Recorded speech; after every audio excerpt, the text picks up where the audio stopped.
नमस्ते बच्चों। आज हम एक नया पाठ शुरू करना चाहते हैं।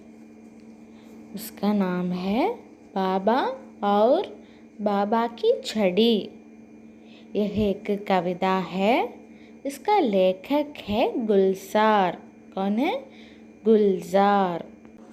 तो बच्चों ध्यान से सुनिए।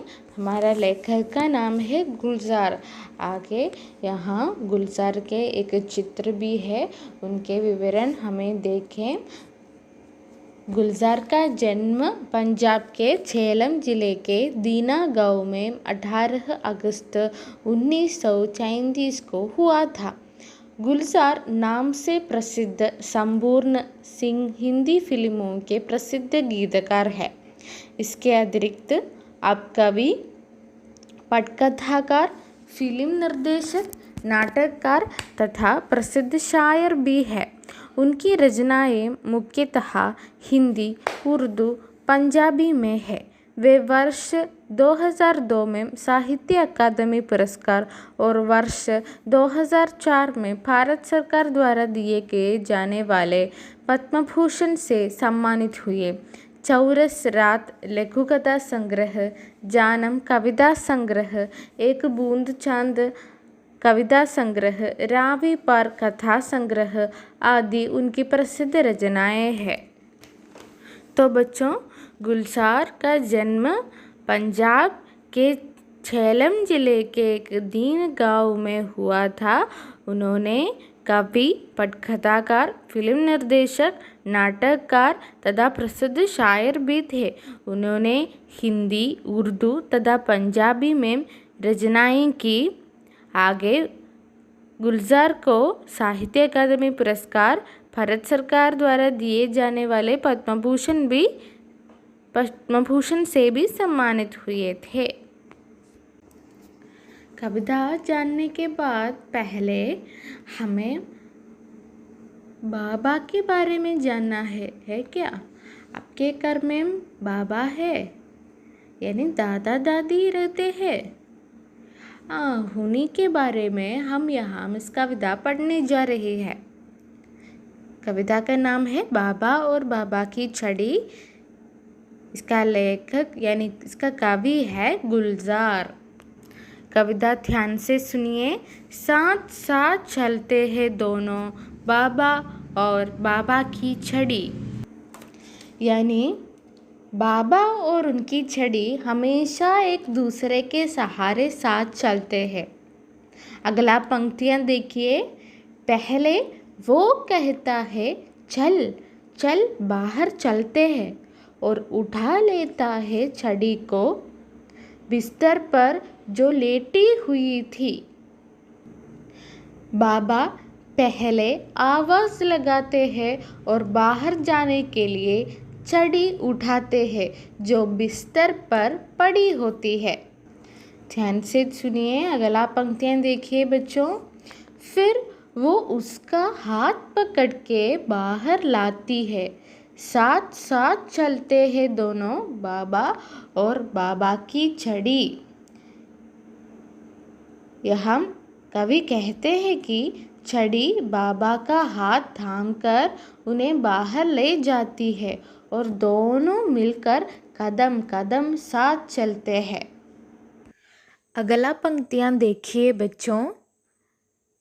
छड़ी भगा देती है, कोई गली का कुत्ता भौंके तो बाग तलक जाते हैं दोनों। छड़ी बाबा की रक्षा करती है और खतरा दूर कर देती है, और बाबा उनकी छड़ी साथ साथ बगीचे तक पहुंचते हैं। इसी वक्त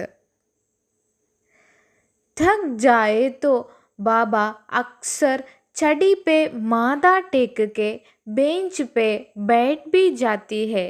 कवि इस पंक्तियाँ में यही कहना चाहते हैं कि जब बाबा थकते हैं तो छड़ी का सहारा लेकर आराम से बैठ जाते हैं।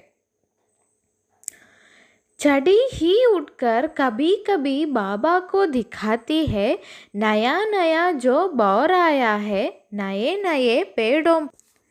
इस पंक्तियाँ में कवि ये कहती है कि छड़ी बाबा की आँखों की तरह काम करती है और उन्हें बगीचे के नए फूल फल भी दिखाती है। अगला पंक्तियाँ देखिए बच्चों। एक कदम जब वो चलती है, एक कदम वो चलता है, बाबा और बाबा की छड़ी। इसमें बाबा और उनकी छड़ी एक दूसरे के कदम से कदम मिलाकर जीवन की राह पर साथ चलते हैं। सुनिए बच्चों, अगला पंक्ति यह है कि दोनों में से कोई अकेला चल नहीं सकता। हाथ अगर छूटे तो दोनों गिर पड़ते हैं। एक जवां एक बूढ़ा है, बाबा और बाबा की छड़ी। इस पंक्तियों में कवि ये कहना चाहते हैं कि बाबा वृद्ध है ना, जो उसने चलने में असमर्थ होते हैं, इसलिए उन्हें छड़ी का सहारा लेना पड़ता है। वही छड़ी भी बिना बाबा के अकेले कुछ नहीं कर सकती। यह पंक्ति ये भी दर्शाती है कि दोनों एक दूसरे पर निर्भर है और एक दूसरे के बिना अधूरे भी है। इस वीडियो में आपको कई संदर्भ देख सकती है। वृद्धों और जवानों का संबंध आपसी सहयोग और सम्मान पर आधारित होता है। वृद्धजन अपने अनुभव और ज्ञान से जवानों को मार्गदर्शन देते हैं।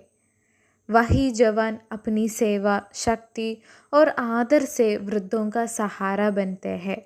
वृद्ध परंपरा और संस्कारों को आगे बढ़ाते हैं, जबकि जवान नई सोच और प्रगति लाते हैं। दोनों का मेल ही समाज को संतुलन और समृद्धि प्रदान करता है। आखिर बच्चों, ये कविता ध्यान से सुनिए। आप सबको मेरा धन्यवाद।